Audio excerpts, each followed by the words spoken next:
ओम शांति। आज 28 जुलाई 2020 की साकार मुरली सुनेंगे।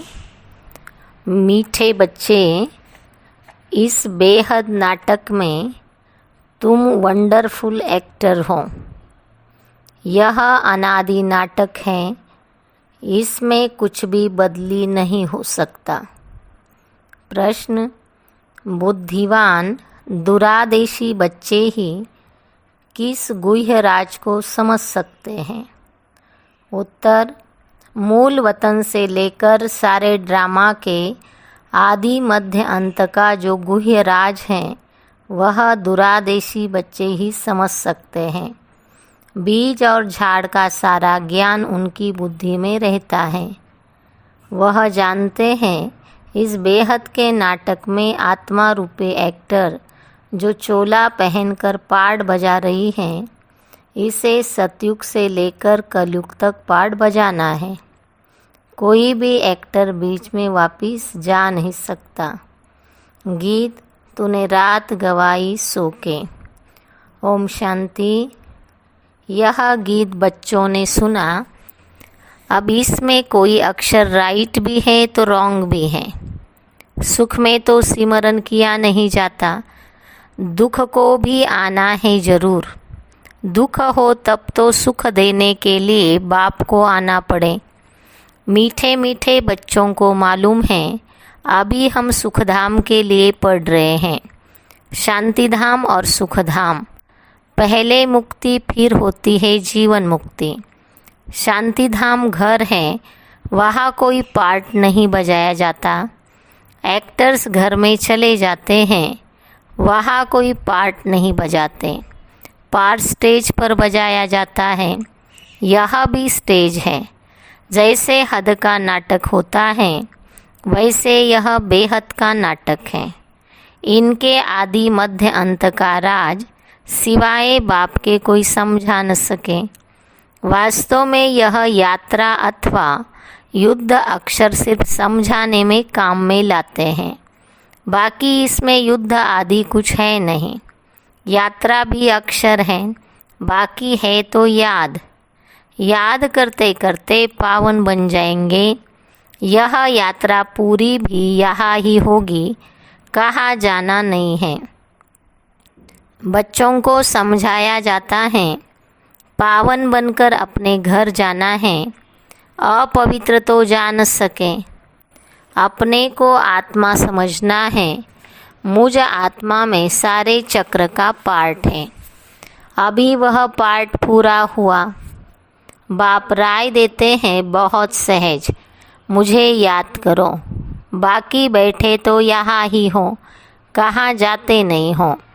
बाप आकर कहते मुझे याद करो तो तुम पावन बन जाएंगे। युद्ध कोई है नहीं। अपने को तमो प्रधान से सतो प्रधान बनाना है। माया पर जीत पानी है। बच्चे जानते हैं 84 का चक्र पूरा होना है। भारत सतो प्रधान था, उसमें जरूर मनुष्य ही होंगे। जमीन थोड़ी ही बदलेगी। अभी तुम जानते हो हम सतो प्रधान थे, फिर तमो प्रधान बने, अब फिर सतो प्रधान बनना है। मनुष्य पुकारते भी हैं कि आकर हमको पतित से पावन बनाओ, परंतु वह कौन है, कैसे आते, कुछ नहीं जानते। अभी बाबा ने तुम्हें समझदार बनाया है। कितना ऊंच मर्तबा पाते हो। वहाँ के गरीब भी बहुत ऊंच है यहाँ के शाहूकारों से। बल कितने भी बड़े बड़े राजाए थे, धन बहुत था, परंतु है तो विकारी न।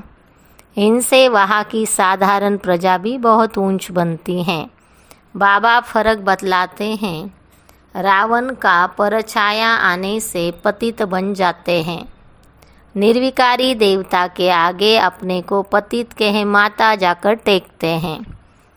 बाप यहाँ आते तो फट से ऊंच चढ़ा देते हैं, सेकंड की बात है। अभी बाप ने तीसरा नेत्र दिया है ज्ञान का। तुम बच्चे दुरादेशी बन जाते हो। ऊपर मूल वतन से लेकर सारे ड्रामा का चक्र तुम्हारी बुद्धि में याद है। जैसे हद का ड्रामा देखकर फिर आए सुनाते हैं ना, क्या क्या देखा, बुद्धि में भरा हुआ है जो वर्णन करते हैं, आत्मा में भरकर आते हैं फिर आकर डिलीवरी करते हैं। यह फिर है बेहद की बातें। तुम बच्चों की बुद्धि में इस बेहद ड्रामा के आदि मध्य अंत का राज रहना चाहिए, जो रिपीट होता रहता है। उस हद के नाटक में तो एक एक्टर निकल जाता, फिर बदले में दूसरा आ सकता है। कोई बीमार हुआ तो उनके बदले फिर दूसरा ऐड कर देंगे। यह तो चैतन्य ड्रामा है, इसमें जरा भी अदली बदली नहीं हो सकती। तुम बच्चे जानते हो हम आत्मा हैं, यह शरीर रूपी चोला है जो पहनकर हम बहुरूपी पार्ट बजाते हैं। नाम रूप देश फीचर्स बदल जाते हैं। एक्टर्स को अपने एक्ट का मालूम तो होता है ना। बाप बच्चों को यह चक्र का राज तो समझाते रहते हैं।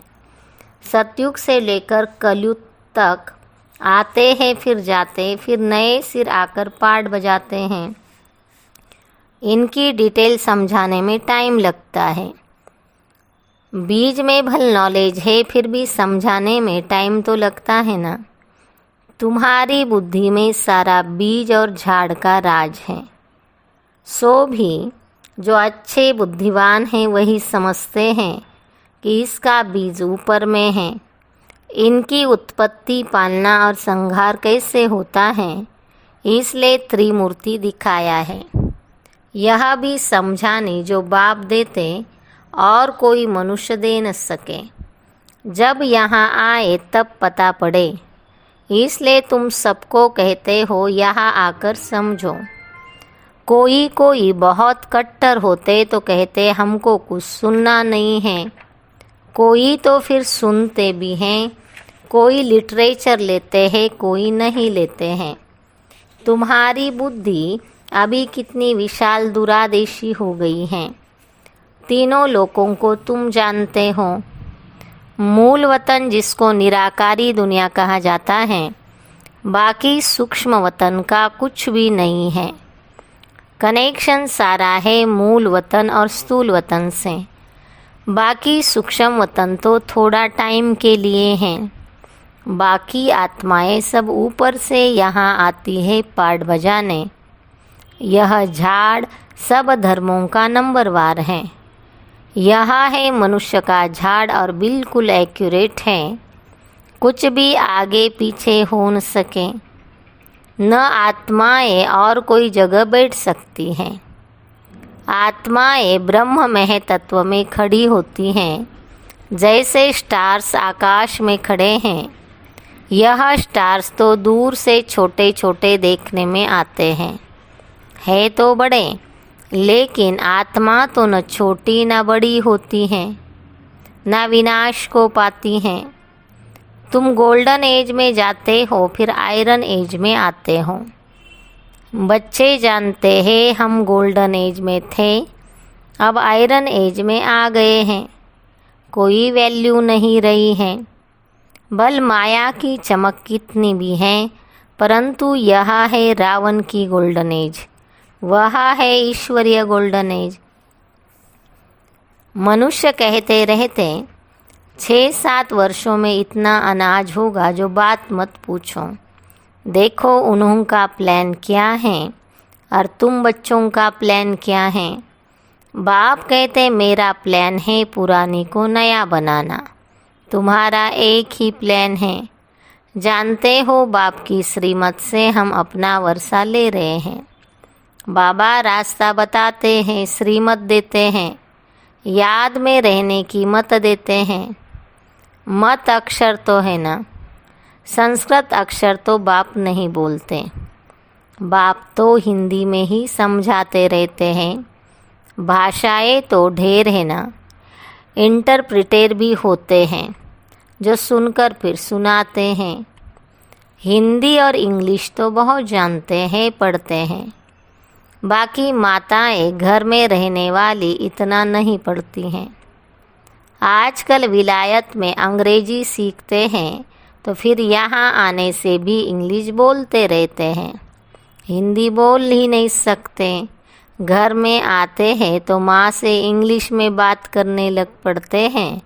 वह बेचारी मूंझ पड़ती है, हम क्या जाने इंग्लिश से। फिर उनको टूटी फूटी हिंदी सिखानी पड़े। सतयुग में तो एक राज्य एक भाषा थी, जो फिर से स्थापन कर रहे हैं। हर 5000 वर्ष बाद यह सृष्टि का चक्र कैसे फिरता, सो बुद्धि में रहना चाहिए। अब एक बाप की याद में रहना है। यहाँ तुमको फुर्सत अच्छी रहती है। सवेरे में स्नान आदि कर बाहर घूमने फिरने में बड़ा मज़ा आता है। अंदर में यही याद रहे, हम सब एक्टर्स हैं। यह भी अभी स्मृति आई। बाबा ने हमको 84 के चक्र का राज बताया। हम सतो प्रधान थे, यह बड़ी खुशी की बात है। मनुष्य घूमते फिरते हैं, उनकी कुछ भी कमाई नहीं होती। तुम तो बहुत कमाई करते हो। बुद्धि में चक्र भी याद रहे, फिर बाप को भी याद करते रहो। कमाई करने की युक्तियाँ बाबा बहुत अच्छी अच्छी बताते हैं। जो बच्चे ज्ञान का विचार सागर मंथन नहीं करते, उनकी बुद्धि में माया की खिटखिट करती है, उन्हें ही माया तंग करती है। अंदर में यह विचार करो, यह चक्कर हमने कैसे लगाया है। सतयुग में इतने जन्म लिए, फिर नीचे उतरते आए, अब फिर सतो प्रधान बनना है। बाबा ने कहा है, मुझे याद करो तो सतो प्रधान बन जाएंगे। चलते चलते बुद्धि में याद रहे तो माया की खिटमिट समाप्त हो जाएगी। तुम्हारा बहुत बहुत फायदा होगा। बल स्त्री पुरुष साथ जाते हों। हर एक को अपने सिर मेहनत करनी है अपना ऊंच पद पाने। अकेले में जाने से तो बहुत ही मज़ा है। अपनी धुन में रहेंगे, दूसरा साथ में होगा तो भी बुद्धि इधर उधर जाएगी। है बहुत सहज। बगीचे आदि तो सब जगह हैं। इंजीनियर होगा तो उनका यही चिंतन चलता रहेगा कि यहाँ पुल बनानी है, यह करना है। बुद्धि में प्लान आ जाता है। तुम भी घर में बैठे हो, फिर भी बुद्धि उस तरफ लगी रहे। यह आदत रखो तो तुम्हारे अंदर यही चिंतन चलता रहे। पढ़ना भी है, धंधा आदि भी करना है। बूढ़े जवान बच्चों आदि सबको पावन बनना है। आत्मा को हक है बाप से वर्षा लेने का। बच्चों को भी छोटेपन में ही यह बीज पड़ जाए तो बहुत अच्छा है। आध्यात्मिक विद्या और कोई सिखा न सके। तुम्हारी यह जो आध्यात्मिक विद्या है, यह तुमको बाप ही आकर पढ़ाते हैं। उन स्कूलों में मिलती है जिस्मानी विद्या, और वह है शास्त्रों की विद्या। यह फिर है रूहानी विद्या, जो तुमको भगवान सिखलाते हैं। इनका किसको भी पता नहीं। इनको कहा ही जाता है स्पिरिचुअल नॉलेज, जो रूह आकर पढ़ाते हैं। उनका और कोई नाम नहीं रखा जा सकता। यह तो स्वयं बाप आकर पढ़ाते हैं। भगवान वाच है ना, भगवान एक ही बार इस समय आकर समझाते हैं। इसको रूहानी नॉलेज कहा जाता है। वह शास्त्रों की विद्या अलग है। तुमको पता है कि नॉलेज एक है जिस्मानी कॉलेज आदि की, और दूसरी है आध्यात्मिक शास्त्रों की विद्या। तीसरी यह है रूहानी नॉलेज। भल वह कितने भी बड़े बड़े डॉक्टर ऑफ फिलॉसफी हैं, परंतु उनके पास भी शास्त्रों की बातें हैं। तुम्हारी यह नॉलेज बिल्कुल अलग है। यह स्पिरिचुअल नॉलेज तो स्पिरिचुअल फादर सभी आत्माओं का बाप हैं, वही पढ़ाते हैं। उनकी महिमा है शांति का, सुख का सागर। कृष्ण की महिमा बिल्कुल अलग है। गुण अवगुण मनुष्यों में होते हैं जो बोलते रहते हैं। बाप की महिमा को भी यथार्थ रीति तुम जानते हो। वह तो सिर्फ तोते मुहापिक गाते, अर्थ कुछ नहीं जानते। तो बच्चों को बाबा राय देते, अपनी उन्नति कैसे करो। पुरुषार्थ करते रहेंगे तो फिर पक्का होता जाएगा। फिर ऑफिस में काम करने समय भी यह स्मृति आएगी। ईश्वर की स्मृति रहेगी। माया की स्मृति तो आधा कल्प चली। अभी बाप यथार्थ रीति बैठ समझाते हैं कि अपने को देखना है, हम क्या थे अब क्या बन गए। फिर हमको बाबा ऐसा देवता बनाते। यह भी तुम बच्चे नंबरवार पुरुषार्थ अनुसार जानते हो। पहले भारत था, भारत में बाप आते पाठ बजाने। तुम भी आदि सनातन देवी देवता धर्म के होना। तुमको पवित्र बनना है, नहीं तो पिछाड़ी में आएंगे, फिर क्या सुख पाएंगे। भक्ति जास्ती नहीं की होगी तो आएंगे नहीं। समझ जाएंगे यह इतना उठाने वाला नहीं है। समझ तो सकते हैं ना। बहुत मेहनत करते हैं फिर भी कोई बिरले निकलते हैं।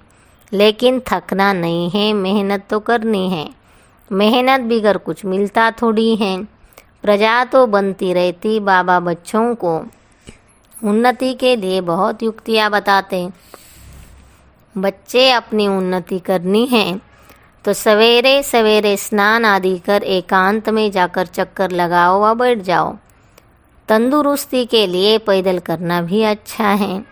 बाबा भी याद पड़ेगा और ड्रामा का राज भी बुद्धि में रहेगा। कितनी कमाई है, यह है सच्ची कमाई। वह कमाई पूरी हुई फिर इस कमाई का चिंतन करो। डिफ़िकल्ट कुछ भी नहीं। बाबा का देखा हुआ है। सारी जीवन कहानी लिखते हैं। आज इतने बजे उठा, फिर यह किया। समझते हैं पिछाड़ी वाले पढ़कर सीखेंगे। बड़े बड़े मनुष्यों की बायोग्राफी पढ़ते हैं ना। बच्चों के लिए लिखते हैं, फिर बच्चे भी घर में ऐसे अच्छे स्वभाव के होते हैं। अभी तुम बच्चों को पुरुषार्थ कर सतो प्रधान बनना है। सतो प्रधान दुनिया का फिर से राज्य लेना है। तुम जानते हो कल्प कल्प हम राज्य लेते हैं और फिर गवाते हैं। तुम्हारी बुद्धि में यह सब है। यह है नई दुनिया, नए धर्म के लिए नई नॉलेज। इसलिए मीठे मीठे बच्चों को फिर भी समझाते हैं, जल्दी जल्दी पुरुषार्थ करो। शरीर पर भरोसा थोड़ी है। आजकल मौत बहुत ईजी हो गया है। वहाँ अमरलोक में ऐसी मृत्यु कब होती नहीं। यहाँ तो बैठे बैठे कैसे मर जाते हैं। इसलिए अपना पुरुषार्थ करते रहो, जमा करते रहो। अच्छा, मीठे मीठे सिखिलदे बच्चों प्रति माता पिता बाप दादा का याद प्यार और गुड मॉर्निंग। रूहानी बाप की रूहानी बच्चों को नमस्ते। हम रूहानी बच्चों की रूहानी बाप दादा को याद प्यार गुड मॉर्निंग, नमस्ते नमस्ते। धारणा के लिए सार। पहली पॉइंट, बुद्धि को ज्ञान चिंतन में बिजी रखने की आदत डालनी है। जब भी समय मिले एकांत में जाकर विचार सागर मंथन करना है। बाप को याद कर सच्ची कमाई जमा करनी है। दूसरी पॉइंट, दुरादेशी बनकर इस बेहद के नाटक को यथार्थ रीति समझना है। सभी पाठधारियों के पाठ को साक्षी होकर देखना है। वरदान, मास्टर ज्ञान सागर बन, गुड़ियों का खेल समाप्त करने वाले, स्मृति सो समर्थ स्वरूप भव। जैसे भक्ति मार्ग में मूर्ति बनाकर पूजा आदि करते हैं, फिर उन्हें डुबो देते हैं, तो आप उसे गुड़ियों की पूजा कहते हो। ऐसे आपके सामने भी जब कोई निर्जीव असार बातें, ईर्ष्या, अनुमान, आवेश आदि की आती हैं और आप उनका विस्तार कर अनुभव करते या कराते हो कि यह सत्य है, तो यह भी जैसे उनमें प्राण भर देते हो। फिर उन्हें ज्ञान सागर बाप की याद से बीती सो बीती कर स्व उन्नति की लहरों में डुबोते भी हो, लेकिन उसमें भी टाइम वेस्ट हो जाता है ना। इसलिए पहले से ही मास्टर ज्ञान सागर बन, स्मृति सो समर्थी भव के वरदान से इन गुड़ियों के खेल को समाप्त करो।